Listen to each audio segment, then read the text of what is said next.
Hey everyone, Effie here. Today we're going to make a card using our Pansy border and kitty close-up layering stencils. We're going to place a horizontal A2 white card panel onto our 7x9" grit mat. Then we're going to center stencil 1 over our cardstock. Then we're going to position our patent pending corner guides on 2 opposite diagonal corners. We want to make sure they're flush on the stencil corners. Then we're going to blend Arctic Sky all over stencil 1 using a nice light touch.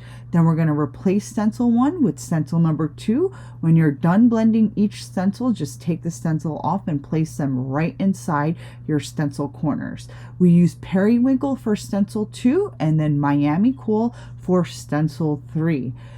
There are 3 petal layers. You always want to make sure you use a nice light touch for the first petal layer, and then you can go heavier and heavier as you blend the next 2 petal layers. For stencil 4, we're going to use a combination of 2 greens. We're starting off with Basil Mojito. I started off with this darker green because I thought it would look nice against the cornflower blue petals, but then I changed my mind midway and I switched over to Vineyard for the rest of the foliage and stems, and I'm not mad at the way that this blending came out. I'm actually very satisfied with this. Next, we're going to use the coordinating die for the Pansy border stencils, and we're just going to cut out the inner portion of our panel. We placed the die over the blended panel, taped it down, ran it through our die cutting machine, and look how gorgeous this open window is inside our Pansy border.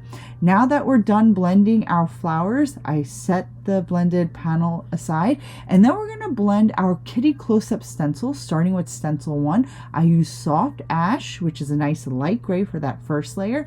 I took off stencil 1, taped down stencil 2 using the upper right corner as my alignment guide. I use crystal pewter for stencil 2, and then once that's done, I replace it with 3, and then we use light onyx for stencil 3.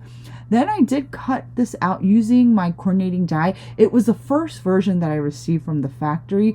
The die that you guys purchase, it will give that die cut a little bit more of a white outline between the color line and the cut line. Next, I positioned our cat inside the window of our Pansy border, and then once I positioned that, I just added a little bit of liquid adhesive to glue this guy right inside that window. Then I just applied some liquid adhesive all over the back and adhered this onto some teal cardstock. Then I took this frame, which was created using our A2 Slim Borders cover plate die, and I just thought it would give it a nice finishing touch.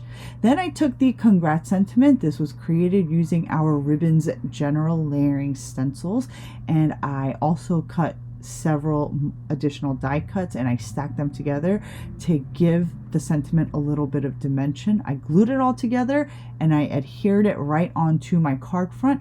Then I added some rhinestones to complete my card.